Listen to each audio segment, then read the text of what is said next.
재고자산 하면 항상 수량과 단가부터 시작하시는 거예요.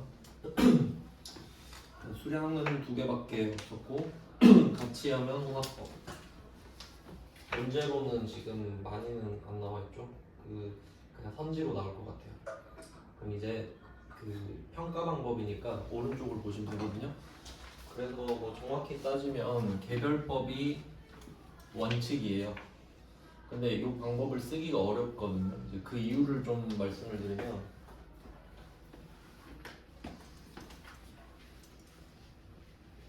예를 들어보면 만약에 부동산업이라고 해볼게요. 부동산을 사고 파는 업종이라고 해볼게요. 그럼 이때 매물을 3개 사왔다고 하겠습니다. A, B, C 각각 10원, 20원, 30원에 사왔다고 할게요. 순서대로 A, B, C를 순서대로 10, 20, 30에 사왔어요.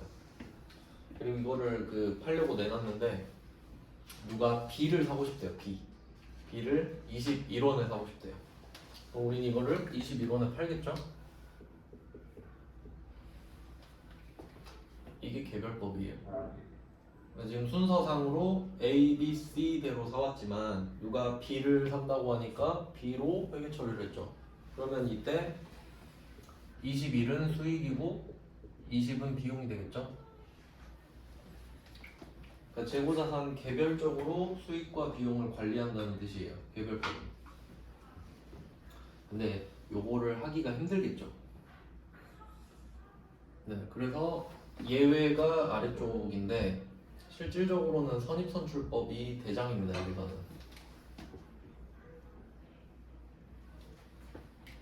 개별법을 쓸 수 있는 업종이 별로 없는데 선입선출법을 주로 쓰겠죠. 네, 그럼 뭐 거의 답이 선입선출법인데 이제 선입선출법을 설명을 해드리겠습니다. 그리고 이거 지우기 전에 한번 설명을 드리면 이게 평균법이 2개 있잖아요. 왜 2개가 있냐고 하면 평균이라는 개념 자체는 하나죠. 평균. 근데 내가 만약에 실지재고조사법을 쓰고 있다라고 하면 얘는 12월 31일이 되기 전에는 수량을 알 수가 없죠. 창고 가서 세어야 몇 개 판지가 나오잖아요. 얘는 실질재고조사법이니까 팔 때 기록 안 한다 그랬죠. 그럼 얘는 평균을 구하면 12월 31일에 한 번만 하겠죠. 그때 아니까 창고 가서 세니까 200개네. 그럼 300개 팔았네? 그럼 이제 평균 구할 수 있죠. 그러니까 딱 한 번밖에 못 하죠. 그게 총평균법이에요. 그러니까 이렇게 영향을 준다 이거죠. 그러니까 실지재고조사법을 쓰는데 평균법이 되면 총평균법이 될 수밖에 없는 거고, 이거 나옵니다 문제. 그러니까 외우면 힘들죠 이거는. 그러면 계속기록법은 어때요? 얘는 계속 팔 때마다 기록하고 있죠. 그러면 수량이 계속 바뀌잖아요. 그러니까 이동평균이 되지. 주식 생각하면 돼. 주식 살 때마다 평단가가 계속 바뀌잖아요. 네, 이렇게 되기 때문에 자리를 맞춰서 써놓은 겁니다. 네, 사실 혼합법 쓰면 의미는 없는데 그냥 뭐 이론상으로는 그래요.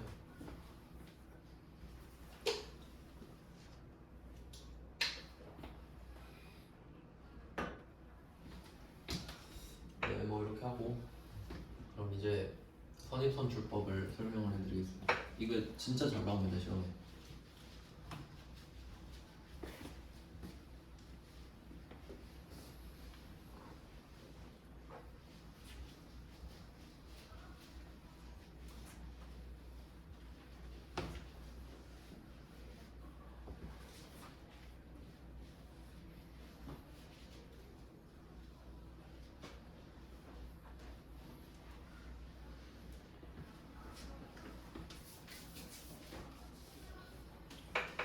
선입선출법.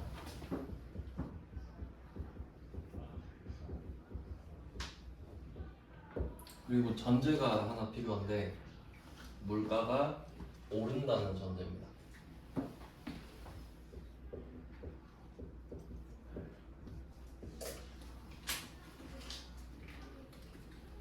물가가 떨어지는 경우는 잘 없죠. 지금도 물가 너무 많이 올랐죠.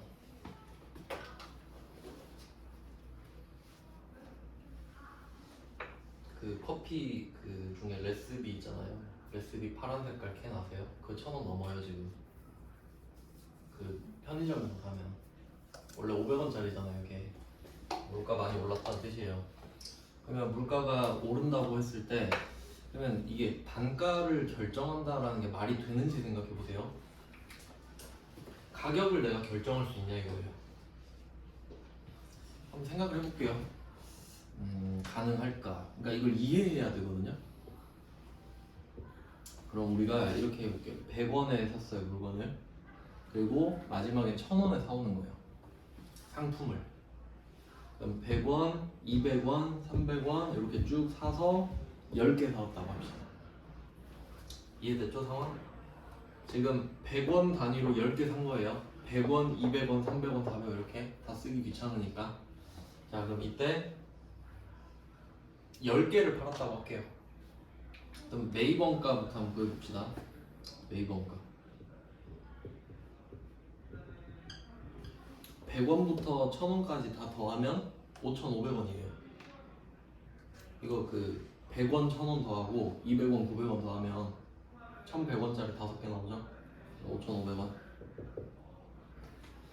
매입원가 5,500원. 그러면 이거를 10개잖아요. 다 팔아봅시다. 그럼 매출원가 얼마죠? 5,500원이지. 다 팔았으니까. 아시겠죠 이거는? 그럼 여기서 이게 뭐가 중요하냐면 선입선출은 먼저 들어온 것부터 파는 거고 후입선출은 뒤에 들어온 것부터 파는 거잖아요. 근데 다 팔면 어때요? 의미 없지. 10개를 사왔는데 10개를 다 팔면 먼저 들어온 것부터 파나 뒤에 거부터 파나 똑같죠? 다 팔았으니까. 그럼 얘는 다 판다고 하면 재미가 없겠죠? 5개만 팔았다 이렇게 해야 재밌지. 나 반을 딱 쪼개는 5개만 팔았다고 할 거예요. 그리고 파는 가격은 그냥 일치시킬게요. 계산하기 편하게. 파는 건 무조건 2,000원. 이렇게 합시다. 우린 이 물건을 무조건 2,000원에 팔아요. 2,000원에 파는데 100원에 사온 것도 2,000원에 팔고 1,000원에 사온 것도 2,000원에 판다 이거지. 그러면 이 간격이 차이가 많이 날수록 좋은 거네. 맞죠?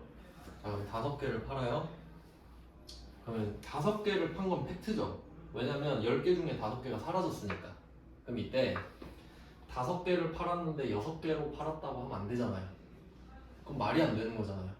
근데 5개 팔았으니까 저 팔린 5개는 100원부터 500원까지야. 내가 정할 수 있나요? 내 맘 아닌가? 그럼 이건 어때요? 600원부터 1,000원짜리야. 내 맘이지 뭐. 그러니까 5개를 판 건 팩트인데 5개를 6개 팔았다고 하면 안 되죠. 그럼 거짓말이잖아요. 왜냐면 5개가 있는데 지금. 근데 그 팔린 5개가 100원부터 500원에 사온 게 팔렸다라고 정하는 건 내 맘이잖아. 아니 누가 할 거야? 내가 지금 사와서 내가 파는데. 그럼 600원부터 1,000원에 사온 걸 팔았다고 해도 내 맘이죠. 내 맘 아니야? 그러니까 단가를 결정한다고 하는 거예요. 내가 지금 결정하고 있잖아. 어떻게? 선입된 게 선출됐다. 그러면 지금 10개 사왔는데 5개가 팔렸다고 해봐요. 그러면 우리는 이 앞에 5개가 팔렸다고 보겠지. 그럼 뭐가 남은 거예요? 뒤에 게 남아있는 거죠. 아시겠나요? 그러면 이게 또 뭔 의미가 있냐면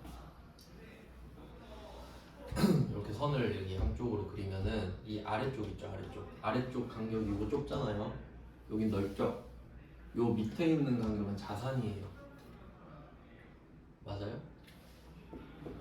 요거 자산이잖아요. 100원짜리, 1,000원짜리 내 거잖아요 지금. 이 밑에는 자산이라고요 지금 자산.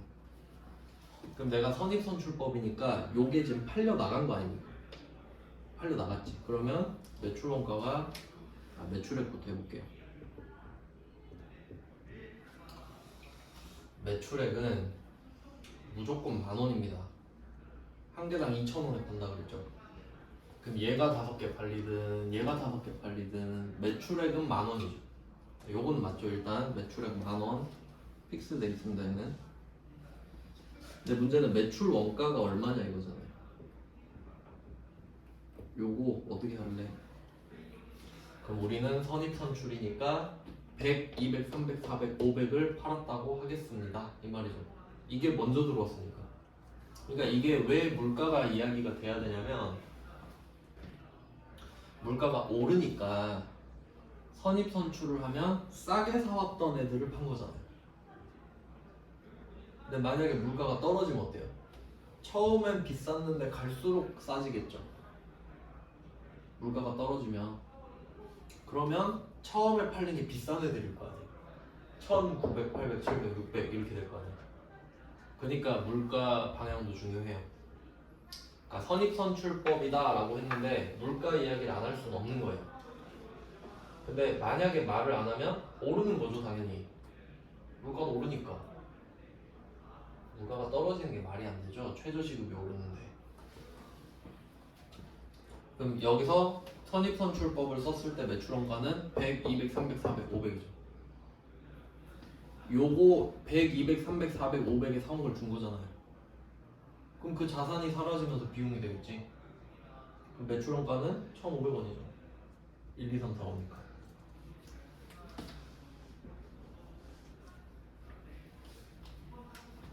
요 부분을 잘 이해하셔야 돼요. 재고자산이 있는 기업들은 이걸 다 알아야 되잖아요. 그럼 다시 정리합니다. 자, 이 바닥 있죠, 바닥. 요 바닥에서 요 올라가는 선 있잖아요. 요 사이가 자산이에요. 이 돈 주고 상품을 사온 거예요. 근데 선입선출이잖아요. 그럼 5개면 이걸 준 거죠. 이 파란 색깔을 준 거지. 그럼 이게 비용이 되잖아요. 자산이 곧 비용이 되잖아요. 근데 2,000원은 수익이죠. 그럼 요 간격은 이익이잖아요. 수익, 비용이니까. 이게 수익선, 이게 비용선. 그러니까 자산이 곧 비용이 되니까. 얘는 이게 사라졌잖아요. 자산이 비용이 됐고. 그럼 뒤에 있는 얘네들은 어때요? 남아있죠. 그럼 얘네들은 그대로 자산이지. 안 팔렸으니까. 얘네들은 팔렸으니까 비용이 된 거고요. 자산을 줬잖아, 1,500원을. 보통 그 회계에서 이 부분을 이해를 못하는 경우가 많아요. 매출원가가 뭔지를. 매출원가를 모르면은 회계를 배울 의미가 사실 없습니다. 그래서 이렇게 하면 매출 총이익이 8,500원이 되는 겁니다. 매출 총이익이 8,500원 되죠? 네, 이렇게 된 거예요. 그러면 그 반대도 생각해 볼게요. 반대. 지금 선입선출법이죠. 물가가 상승하는데 선입선출법인 경우. 그럼 후입선출법으로 바꿔서 생각해 볼게요. 물가는 똑같이 올라. 근데 후입선출법인 거지. 그러면 똑같이 100원부터 1,000원에 사온 건 맞아요. 그럼 후입선출법으로 5개를 팔았다고 하면 뒤에 거 5개를 판 거죠? 그렇다고 하는 거죠. 그냥 우리가 정하는 거니까. 그럼 이때는 매출원가가 4,000원이겠네. 앞에가 1,500원이니까 뒤에가 4,000원이겠죠. 이해되죠? 매출액은 똑같은데 매출 원가가 달라지잖아요. 근데 제일 중요한 건 뭡니까? 다 팔리면 똑같죠. 다 팔리면 매출 원가는 5,500원이에요. 근데 문제가 올해 5개, 내년 5개잖아요. 그러니까 일시적인 차이만 나지. 일시적인. 그러니까 다 팔리면 똑같아요. 안 그러면 전부 다 선입선출법 쓸 거 아니에요. 이해가 되고 있나요? 그러면 이걸 그 옮겨볼게요. 그 T계정으로. 재고자산.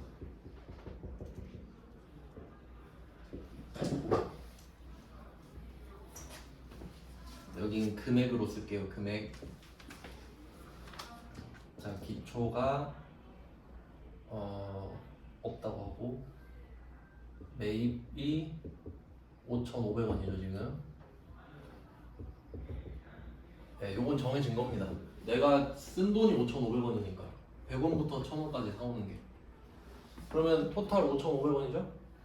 근데 지금 선입선출법으로 가정을 하면 난 먼저 들어온 게 먼저 팔렸다고 할 거야 라고 하면 매출원가가 1,500원이잖아요.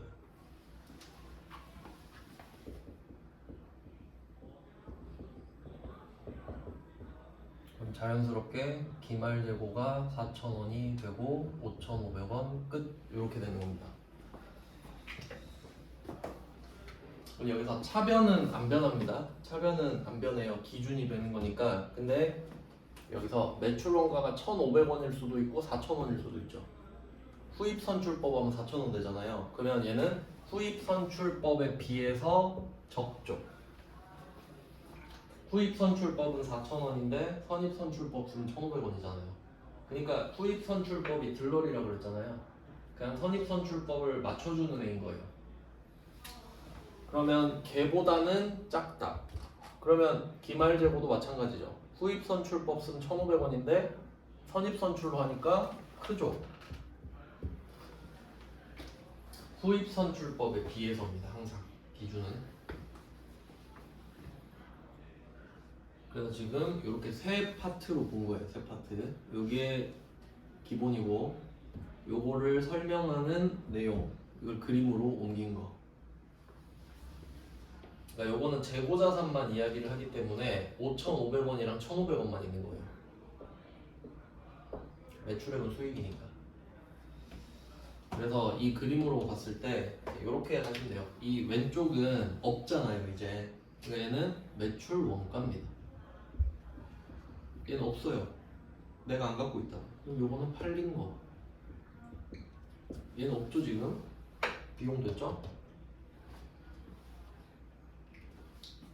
얘네들은 뭐예요? 기말재고잖아요. 내 창고에 있잖아요 지금. 남은 거.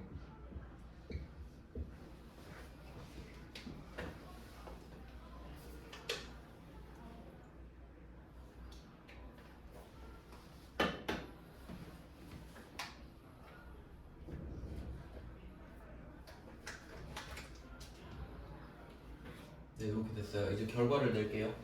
제가 최종 결과를 오른쪽 밑에 적겠습니다.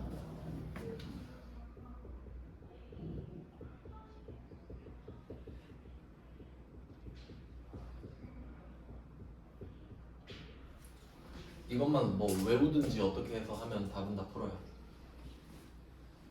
그럼 제가 이 결과를 적겠습니다. 마무리로.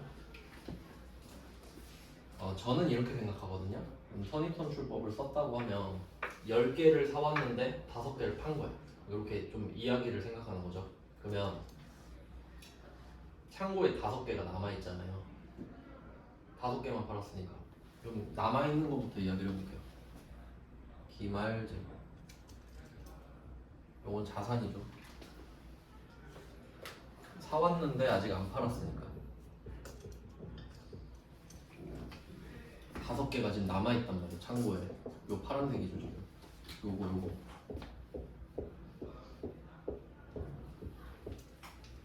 이게 후입선출법으로 했을 때보다 크죠. 그러니까 지금 우리한테 남아있는 재고자산이 4,000원어치잖아요. 그럼 후입선출법으로 했으면 1,500원이 남았다고 할 건데 그것보다는 크다. 후입선출법으로 했을 때보단 크네 라고 생각을 해야 돼요. 이거 옮겨 적은 거예요. 옮겨 적은 거. 그러니까 지금은 금액이 있는데 그 모든 상황의 금액을 다 적을 수는 없잖아요. 그러니까 방향성만 뽑아놓은 거죠 지금. 후입선출법보단 크다. 그럼 반대로 생각해 보니까 팔린 건 그러면 싸죠. 팔린 게 매출원가 비용 됐죠. 팔린 거는. 팔린 건 100, 200, 300, 400, 500이잖아요. 그럼 얘네들은 비교적 싸네 이렇게 되겠죠. 그러니까 얘 둘은 무조건 반대 관계예요. 얘 둘이 방향이 같을 순 없죠. 둘이 5,500원을 나눠 먹는 사이인데 너도 커지고 나도 커지면 안 되지. 한 명이 커지면 한 명은 작아져야죠. 얘 둘은 무조건 반대입니다. 이 개념을 좀 이해하셔야 되고,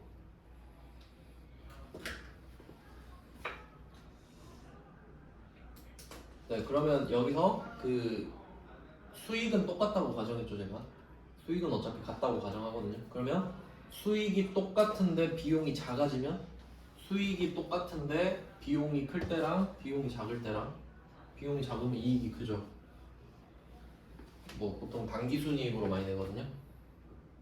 당기순이익. 뭐 매출 총이익으로 낼 수도 있고, 이익이라는 개념이 중요합니다. 그럼 당기순이익은 비용에 영향을 받죠. 그럼 비용이 작아지면 이익은 커져야 되죠. 얘 둘은 또 반대잖아요. 얘 둘도 반대.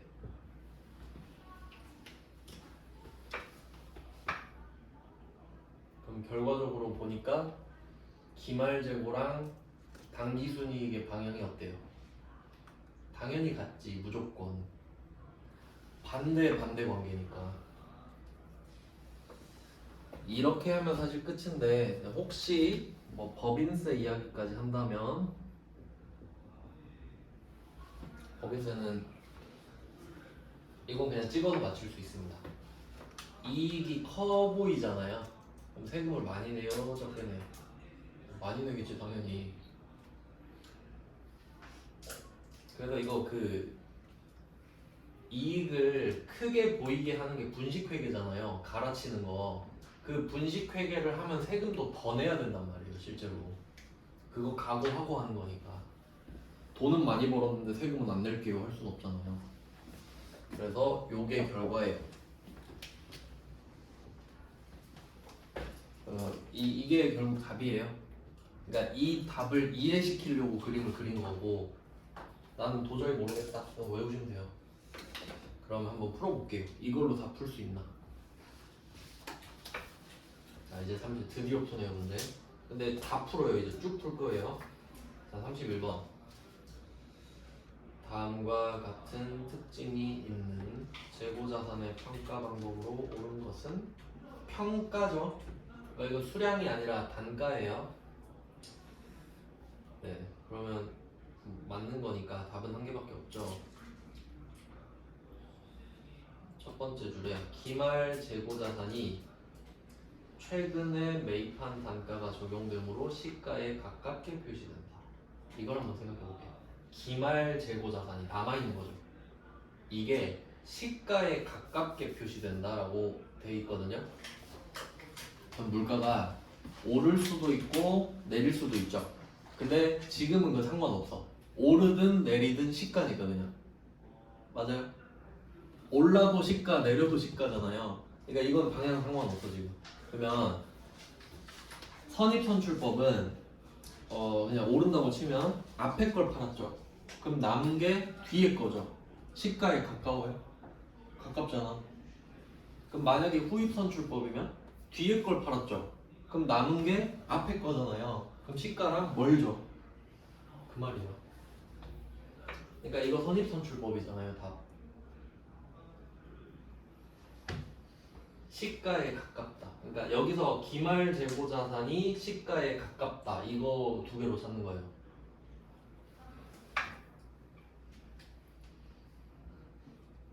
네, 그렇게 되겠죠? 네, 그러면 답이 일단 1번이거든요. 일단 끝이에요. 선입선출법의 답은. 근데 확실히 하고자 하면 딴 것도 보면 되는데, 자, 31번의 세 번째 줄도 한번 볼게요. 물가가 상승하면 이익이 커지죠. 물가 상승, 이익 커지죠. 방금 이 그림이네. 그러니까 적용을 시킬 수 있어야죠. 이 그림이 떠오르면서.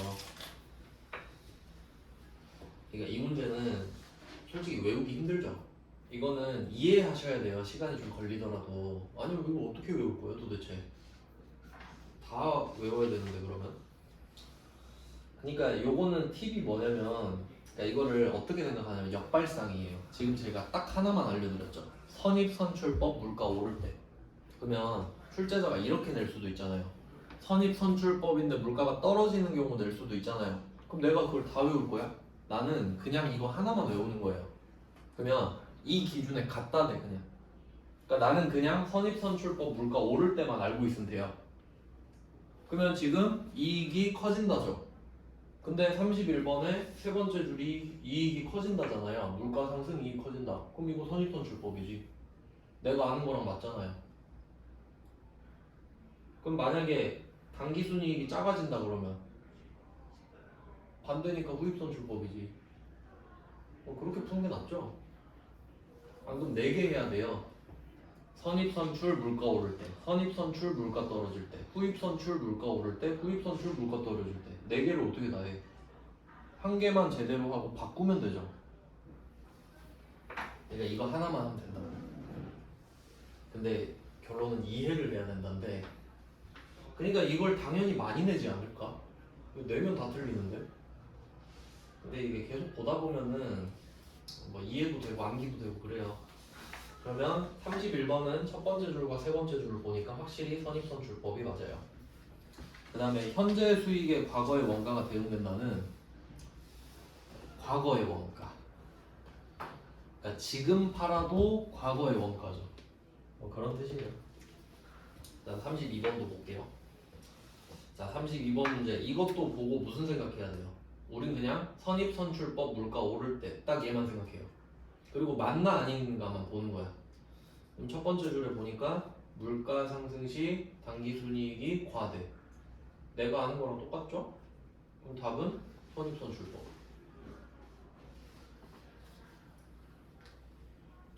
그러면 이 하나부터 알려드릴게요. 혹시 내가 이 문제 봤는데 도저히 생각이 안 나. 그럼 선입선출법으로 찍으세요. 그게 확률이 제일 높아요.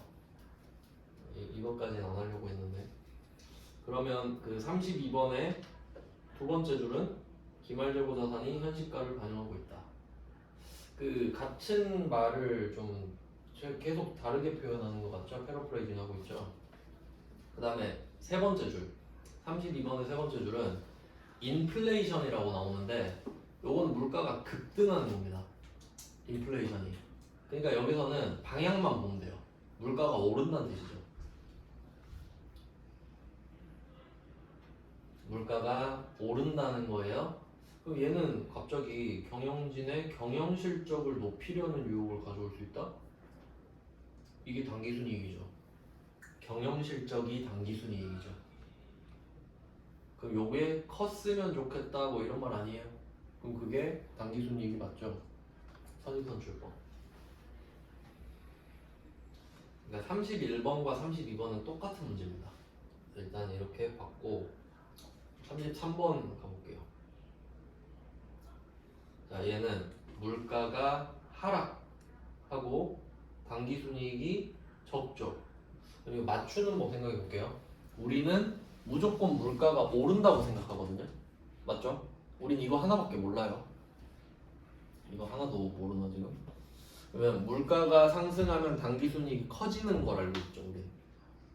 근데 지금 물가가 하락한다 그러죠. 물가가 하락, 그럼 화살표 바꾸면 얘도 바꾸죠. 얘 바꾸면 얘도 바뀔 거 아니에요. 그럼 답이 선입선출법이죠. 기승전 선입선출법. 아 근데 지금 선입선출법이 답인 것만 모아놓은 거 아시죠? 답이 다 선입선출법은 아니겠지.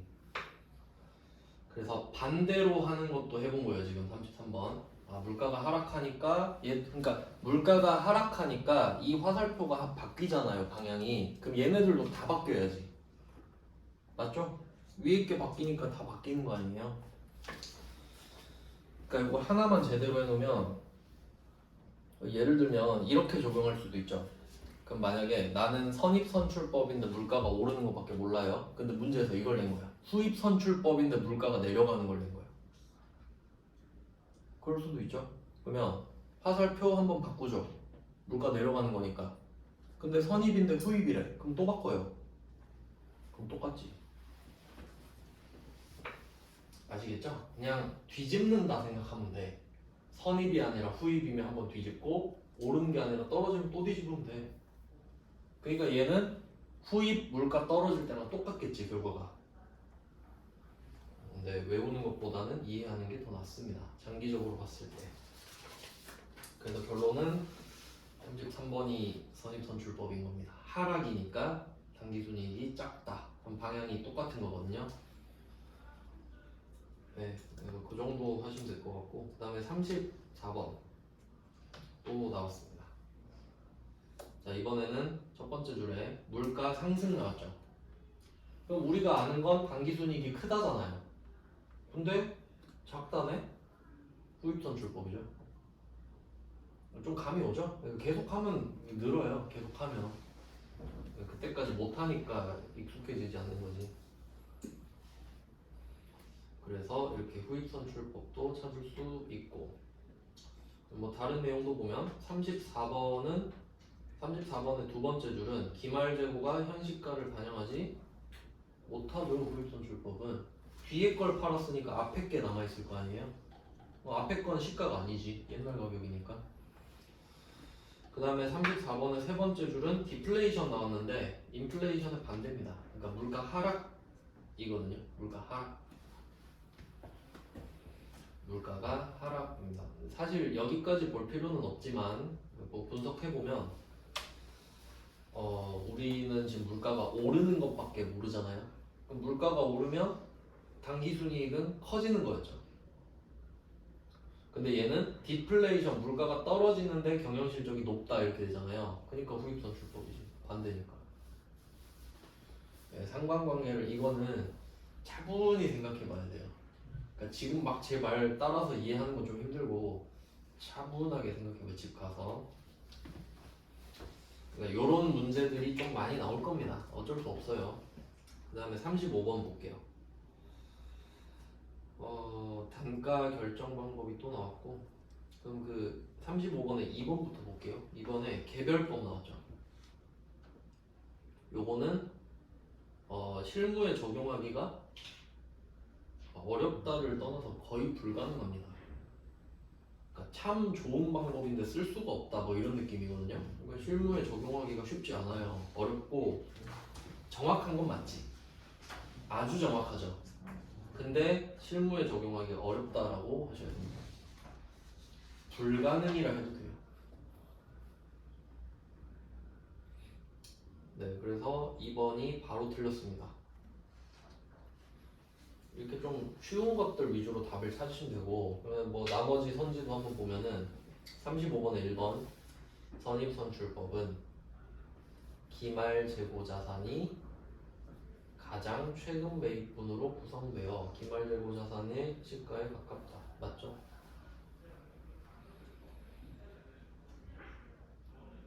네, 그 다음에 후입선출법 35번에 3번. 이거는 조금 애매한 내용인데 그래도 좀 이해할 수 있게 예를 들어볼게요. 그냥 극단적인 예를 들어서 우리가 물건을 1월부터 12월까지 이렇게 흐름이 있는데 1월부터 12월이라고 할게요. 이 흐름이. 근데 상반기예요. 얘는 상반기에는 물건을 사기만 한다고 할게요. 1월 1일부터 6월 30일까지 물건을 하루에 하나씩 사요. 그리고 7월 1일부터 12월 31일까지는 판다고 할게요. 매입 매출. 그냥 이해하기 쉽게 예시를 드는 거예요. 그러면 첫 매출이 7월 1일에 발생하죠. 7월 1일부터 파니까. 그럼 이때 후입선출법을 쓰면 언제 사온 걸 파나요? 6월 30일에 사온 거를 7월 1일에 팔겠지. 후입선출법. 하루 차이 나죠. 하루. 그럼 뭐 똑같다고 볼 수 있죠, 이 정도면은? 그리고 한번 읽어봐요. 35번에 3번. 후입선출법은 수입 비용의 대응이 선입선출보다 적절히 이루어진다라고 되어 있거든요. 하나 팔았는데 어제 거 파니까 수익이랑 비용이 아주 대응이 잘 된다 뭐 이런 말이고, 그러면 선입선출법은 똑같이 7월 1일에 팔아요. 그럼 얘는 1월 1일 거 팔죠. 1월 1일 거 7월 1일에 팔잖아요. 그러니까 선입선출법보다 낫대. 후입선출법이. 굳이 설명해 드리자면 이렇게 억지를 부려서 설명할 수 있어요. 그러니까 약간 어떻게 기억하시면 되냐면 선입선출법이 사실 좋거든요. 상식적이니까. 근데 유일하게 까는 게 하나 있어요. 수익과 비용의 대응이 적절하지 않다. 그 앞에 나왔거든요. 그 31번 문제에 31번에 두 번째 줄 있죠. 좀 그 강조해 놓을게요. 중요 표시 이거 현재의 수익에 과거의 원가가 대응된다라고 돼 있죠. 그러니까 이게 방향으로 보면은 안 좋다고 까고 있는 거예요 지금. 아니 수익은 지금인데 과거가 옛날 거네? 약간 이런 느낌이라고. 안 좋은 느낌이에요. 그리고 이거랑 31번의 두 번째 줄이랑 35번의 세 번째 줄, 35번의 3번 이 두 개를 연결해야 돼요.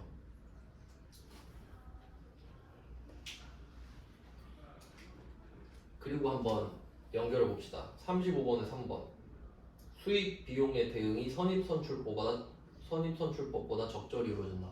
까는 거 맞죠 지금? 선입선출은 별론데 나는 적절하다고 이런 느낌이잖아요.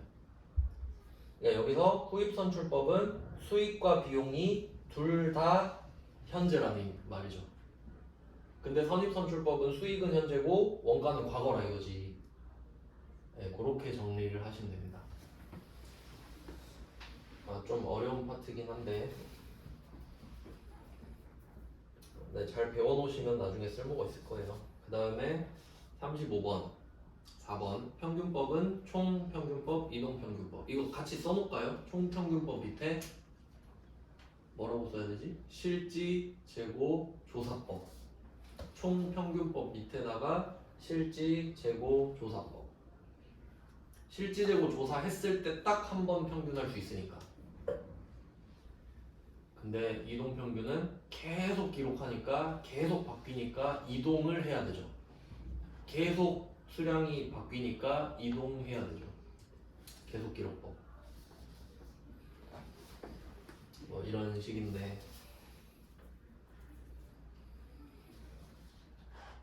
네, 그럼 35번까지 봤죠? 이제 36번 볼게요. 36번까지 봅시다. 36번은 틀린 거 찾는데 개별법부터 보겠습니다. 개별법 1번 실제 원가가 실제 수익에 대응되는 거 맞죠? 완벽하게 가장 충실한 거 맞죠? 하지만 사용하기가 어렵죠. 개별법은 키워드가 그거예요. 정확한데 쓰기가 어렵다. 그 다음은 2번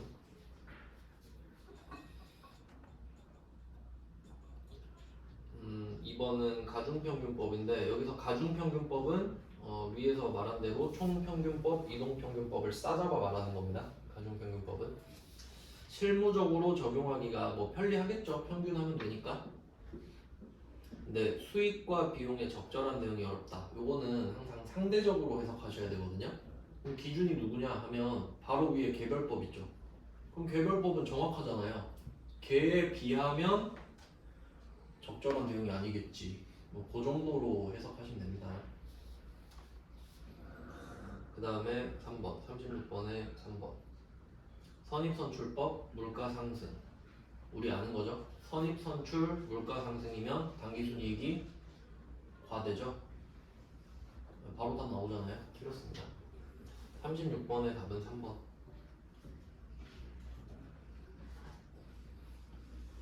네, 그 다음에 마지막 36번의 4번. 후입선출법은 기말재고자산의 기말재고자산이 과거의 취득원가로 기록되는 게 맞죠?